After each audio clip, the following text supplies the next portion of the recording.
आंबेओहळ धरणग्रस्तांची प्रांत कार्यालयात झाली बैठक। महिनाअखेरपर्यंत व्यापक बैठक घेण्याचे प्रांताधिकाऱ्यांचे आश्वासन। 10 जुलैच्या जलसमाधी आंदोलनावर ठाम असल्याचा आंदोलकांचा निर्णय। आंबेओहळ धरणग्रस्तांचे बरेच प्रश्न अजून शिल्लक असून याबाबत तातडीने बैठक घेऊन प्रश्न मार्गी लावण्यात यावेत अशी मागणी आंबेओहळ धरणग्रस्त संग्राम संघटनेने केली होती। या संदर्भात दिनांक 2 जुलै 2024 पासून प्रांत कार्यालयासमोर आंदोलन करण्याचा इशारा दिला होता।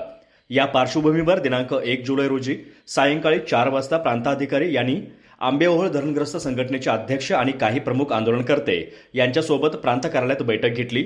यावेळी कॉम्रेड शिवाजी गुरव, बाबूराव नाईक, संजय एजरे यांच्यासह कार्यकर्ते उपस्थित होते। आंदोलकांच्या प्रश्नांबाबत प्रांताधिकाऱ्यांनी चर्चा करून पुढील काही दिवसात या संदर्भात व्यापक बैठक घेण्याचे आश्वासन दिलं।